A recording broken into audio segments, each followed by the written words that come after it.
Hello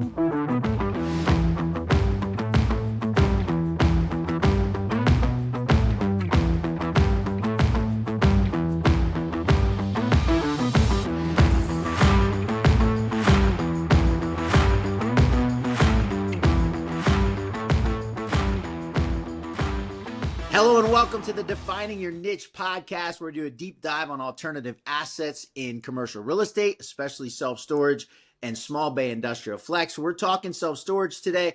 Two of my favorite people in the industry. Really excited. They've both been on the podcast before, so it's exciting to welcome them back. We're getting to that place in the podcast where I get repeat guests, which is pretty cool. James McLean, Director of Business Development for Radius Plus. Tyler Sellars, Founder, CEO of Cactus. And was lucky enough to run into James at SSA. We're taping this a week after SSA. It'll air right before ISS. But ran into him and he said, hey, we've got a big announcement. We'd like to come and share it with the world. And so really excited to have these guys on and tell us about what's going on between Radius Plus and Cactus. So guys, first and foremost, thanks for coming on. And second, share with us what's going on. My pleasure. Really great to be invited again. It's always a pleasure to get to spend a little bit of time with you, Thaddeus. And James, feel free to charge it from here on out, brother.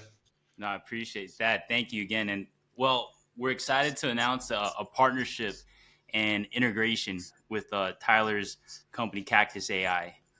I think the crux of this is we wanted to bring self-storage underwriting, to the masses and make it a lot more approachable and accessible on an institutional level. And the way that we felt Radius Plus could help do that was feed their AI underwriter our market data, so that people, when evaluating acquisition deals and eventually development and lease-up deals, could do so with accurate information and by applying industry best practices. So I've been lucky enough to get to see Tyler's software close up, and actually we're developing small bay flex and looking at ground up products, and it actually helps for that as well, which is phenomenal. Why I guess the question that I would ask always is, where's the benefit in the relationship for Radius Plus? And this is something I love about storage, that there's this camaraderie and collaboration. I know how it helps Tyler because he's getting your real world data into his underwriting platform. Where's the benefit for Radius Plus? Well, Thad, you've been in the self-storage industry long enough to know that collaboration is super important, and that there's pretty much this idea that everyone making smart decisions benefits everybody. The biggest threat to a self-storage project is irresponsible development, and this same really goes for acquisitions as well. So we had this vision of, expanding our users' life cycle on the platform. I think Radius is an excellent solution for phase one underwriting. When you come to a flyby of a market, does it make sense for me to be here, to have deals here? But when I connected with Tyler, it just turned this light switch on that it could really extend our user's journey on the platform by taking to the next step of underwriting, the next step of financial analysis, while continuing to make decisions with data that they already trust and utilize. So that's sort of where our minds were when I connected with Tyler on LinkedIn, and the rest is just history. It warms my heart that you two are connected, because you're very similar souls and young guys that I have a ton of respect for, both from an intelligence level, but even more so just from the way you guys handle yourself and the energy that you bring to every conversation that I ever have with you. I'm going to shift to Tyler a little bit and ask, how important was it for you as Cactus to be able to have this interaction with a company that, Radius is synonymous with data in the self-storage world? Absolutely. Yeah. As you know, we're heavy in self-storage. This has been a really core focus of ours for quite some time. As a self-storage developer, it's a little bit based on my ego and based on my own, life, that I want to start underwriting more deals in self-storage as well, with confidence. And that confidence can come from experience, but it should also be coming from data. And without the data, you can really get ahead of yourself and make some terrible financial decisions without that confidence. And, it's very important for you to be able to share that with your investors, having that data-driven approach. Showcase, this is where we're at market right now. This is the historicals of this market, and this is where we think we're going. So being able to do a financial forecast with data is where the industry should go, and where most industries in asset classes and real estate development should go. And so that's what we're really driving to do. Love that. And, as a 51-year-old who graduated from college without ever seeing a website, I love picking the brains of you guys, millennials, and AI is really kind of changing, and I guess machine learning and the ability to gather data in a way that's hard to keep up with. But the reality is, if you're not keeping up with it, you're not going to be making the right decisions. And to James' point earlier, which I thought was brilliant, which is extending the life cycle of a client, that you really have to be keeping up with the technology at this point, or you're going to get left behind. 100%. Absolutely. Yeah, absolutely. And something that I can speak on this for the people that we talk to every day is, where are we in the market? Where should we go in the market? Where can we go? And the only way to do that is not in Excel at the moment, right? They're doing it through Excel. I can give you some statistics here just for insight, but 70% of the users in real estate, commercial real estate development, use Argus, and 90% of the users use Excel. So that's an overlap. They're using both, right? And in that Argus and Excel model, you still don't have market data. And this is where we really call Cactus the Excel killer. Is you can do all the data extraction from a P&L, a T12, an OM, a rent roll, build out your unit mix analysis with the help of Radius Plus data to point yourself into an ECRI that starts making sense for this particular market, not just as a generic rule of thumb in a quick analysis perspective on your Excel. So this is really where we go to change the industry forever. I mean, listen, the number one thing as an entrepreneur, and I've been an entrepreneur for a very long, I didn't have computers till I was old, but I've been an entrepreneur for a very long time. And the number one thing we all seek is time compression, right? Is taking something that takes an hour and having it take 10 minutes, taking something that takes 10 minutes and having it go to 1 minute. How is this compressing someone's time in their underwriting?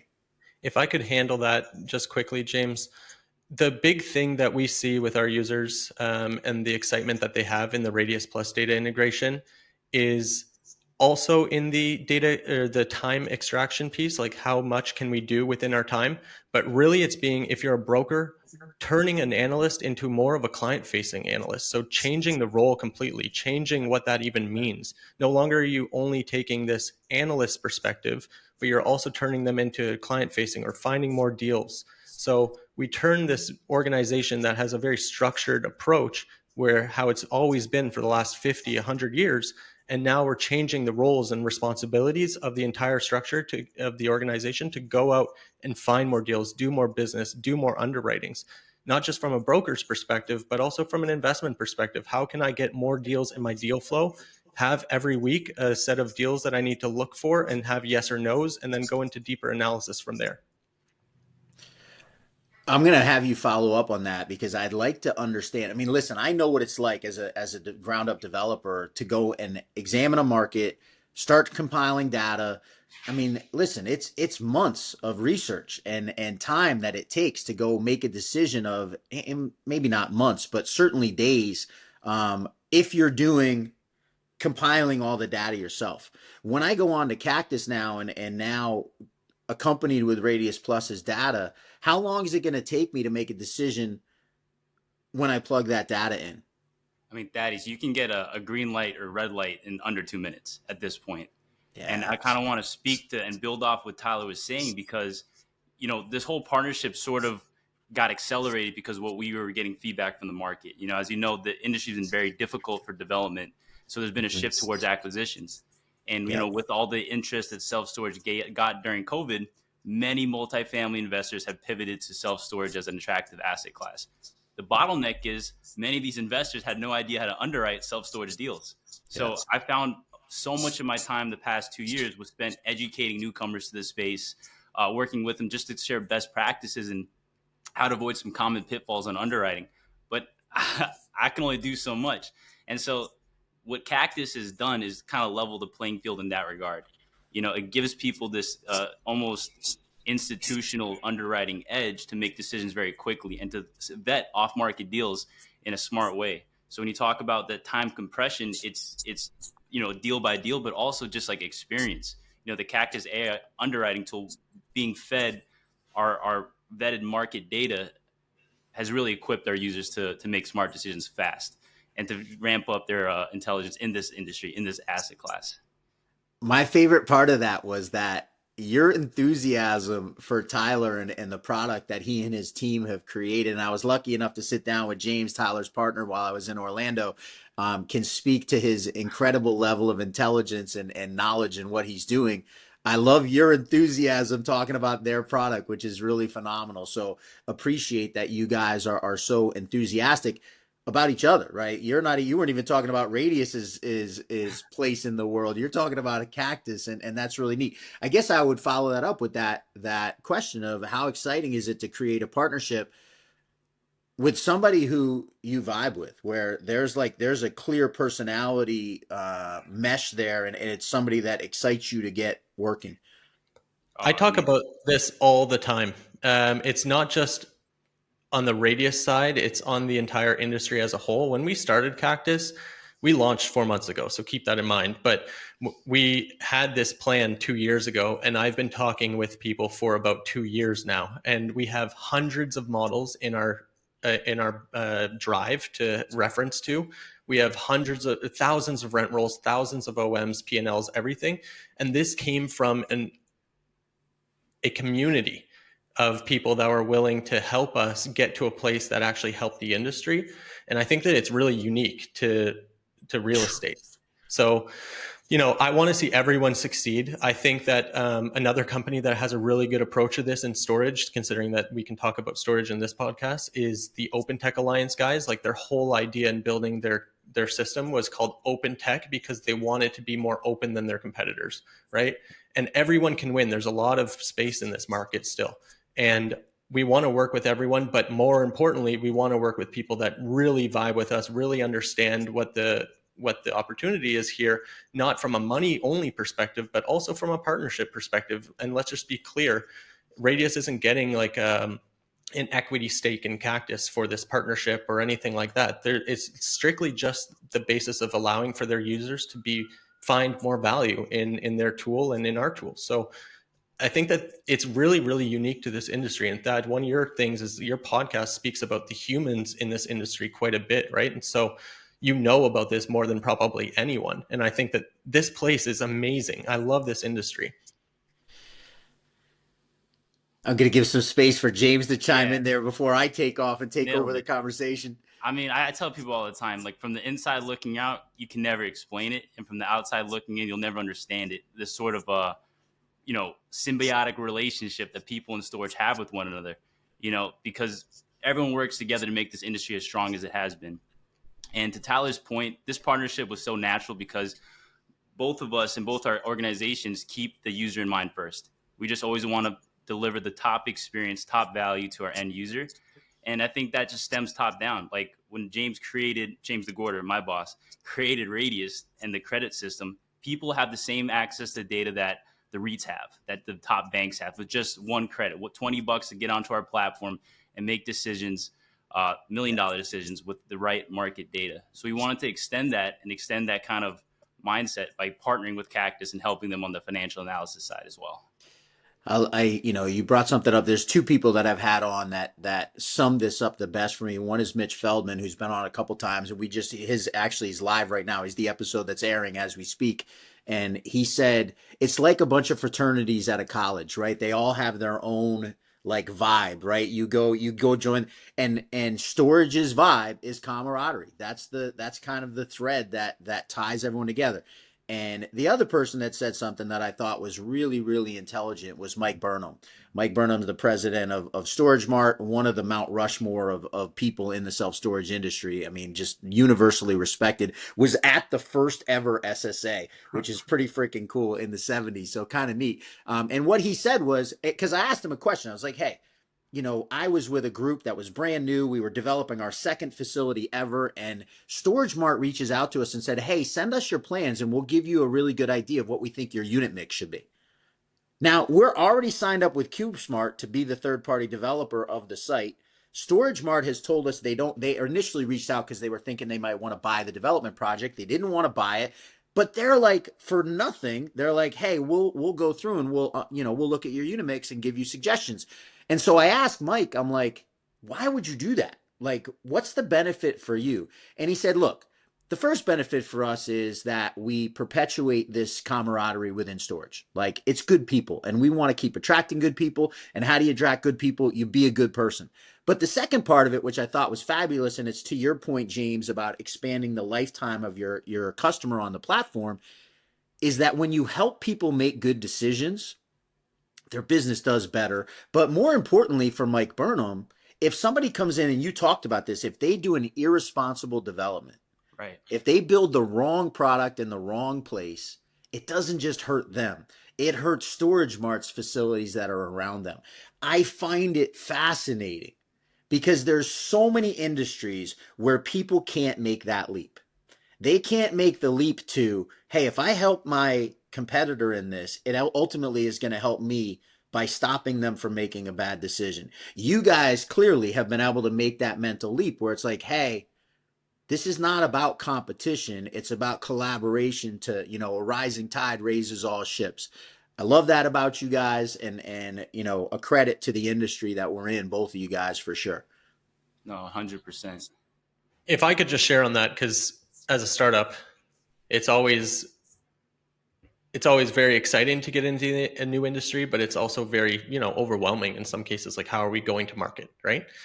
And one thing that I'll say as like a piece of pride of what we're doing with Radius Plus is it's really cool that Radius was so kind in offering this opportunity to us. But what's really been fascinating to me is the leadership at the highest level of that organization has said, you should do everything that's right for your guys' company at every single turn and every single corner. And that means us integrating with other data providers that could be competitors to Radius at some point in time. And it's so cool, right? Like, imagine that your exclusive right now partner has said, go out and you can go and do these other integrations too. What we're going to focus on is making sure that our platform is the best for our users, and they want that at every single turn. So it's been great. Like, there's so many great things that I could say about the Radius team at the highest levels, all the way down to the lowest. It's an incredible org. I love that. We're even now, by the way. James had his moment to wax poetic about Cactus, which is great, and Tyler's gotten a chance to fill back in. Was going to say something that I thought was really cool. And listen, let's be honest, right, Tyler? You're not in a position where you get to drive terms necessarily. Obviously, you can make a decision that, the terms don't make sense for you. But from a pure negotiating position, you're brand new, right? You just launched 4 months ago. And Radius, as I said, they're synonymous in self-storage. So there's other people that fill that platform as well. But Radius has become the kind of go-to name in that sense. And yet they didn't leverage that over you in a way that made it difficult for you to make the decision. I think that's really cool. Yeah, it's a big piece for us, and the reason why we said yes so quickly is that they understood it as a business play and also from a user's perspectives play, and the user can decide how they want to use Cactus, not from an exclusive only perspective. And this is really like, I'm not meaning to throw stones or anything, but this is really the difference between a player like your, unfortunately, Storable. I think that they should really get into this more open perspective, and a player like CoStar, where they're buying data from different providers and then reselling that data to that same user that had their data sold. And this is really what's stepping us apart with the Radius integration and the Cactus platform, is that all the data is yours to work with, and you get to decide what you want to do with that data.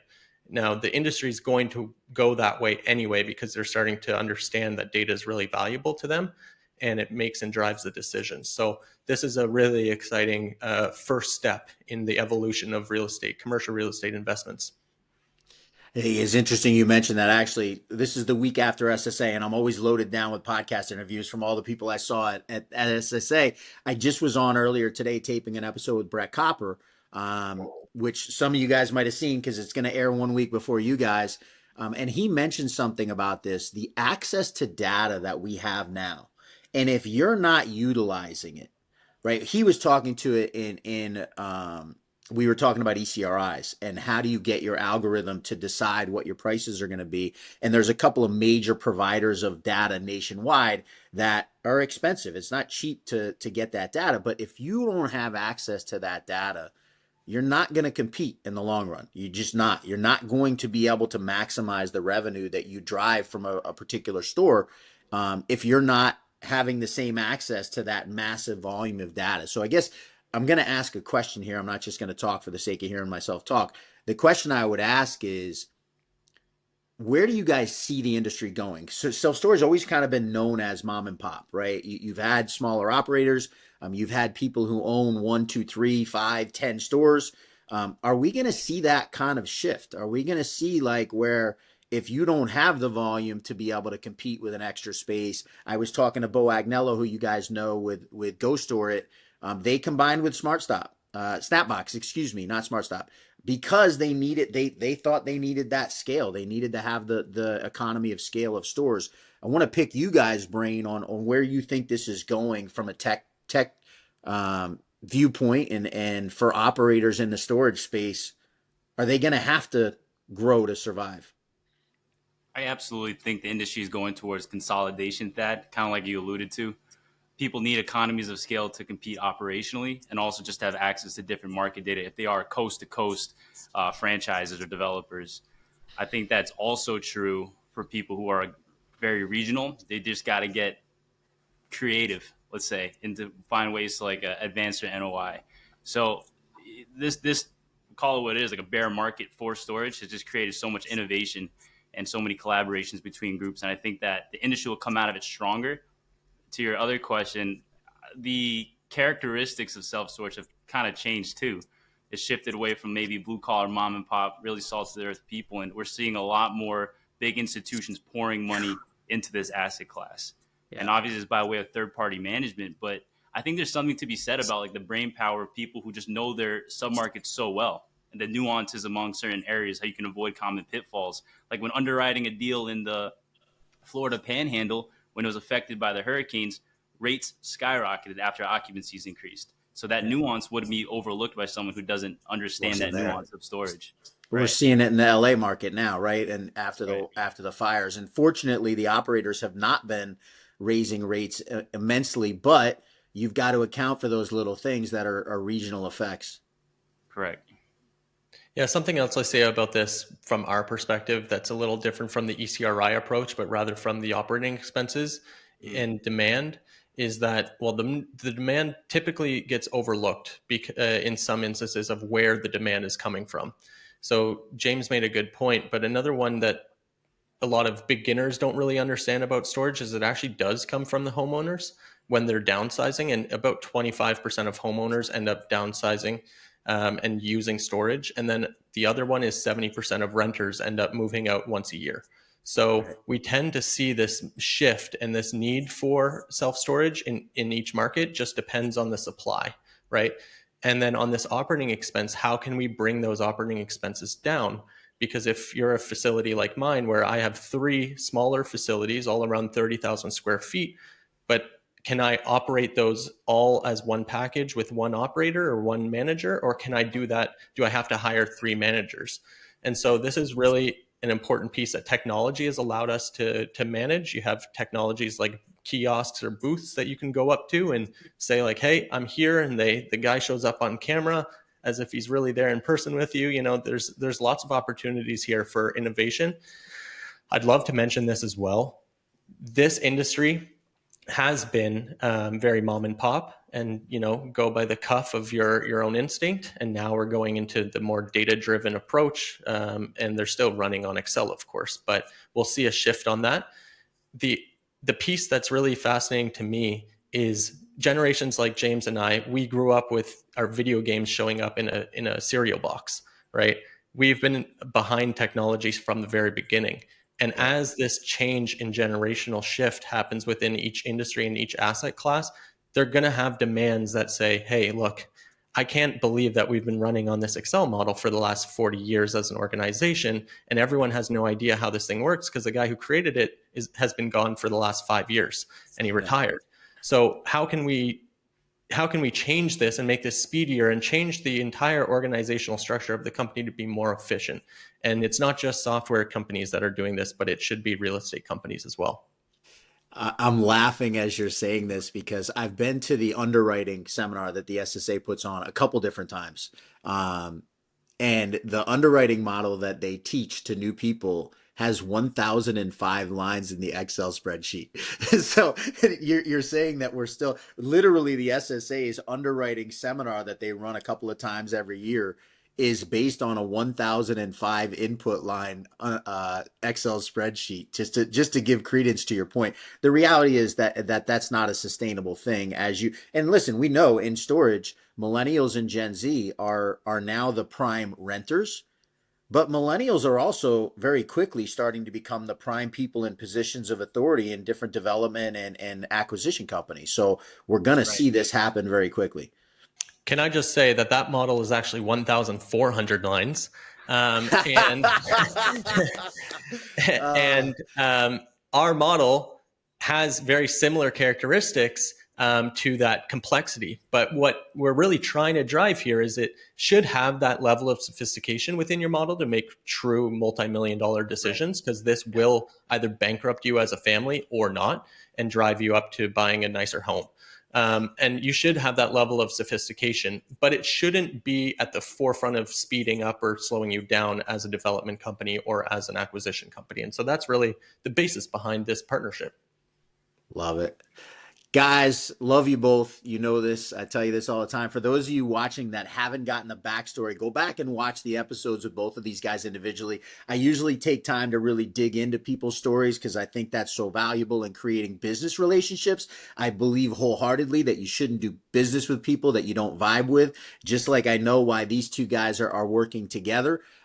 So go back and hear their story on their individual episodes, which you can find on YouTube. But want to thank you guys for coming and sharing the announcement with me, and just tell you how excited I am to see where this progresses, because I know you guys are going to do amazing things for the industry. Thank you so much. Thank you, Thaddeus. Have a great day. Appreciate you so much, guys. That's it for this week's edition of the Defining Your Niche podcast. He's James McLean, Director of Business Development for Radius. Tyler Sellars, founder and CEO of CactusAI underwriting model. I'm Thaddeus Campbell. If you got anything of value out of this, I always ask, please leave a comment, give a like, subscribe to the channel, and we'll see you guys next week.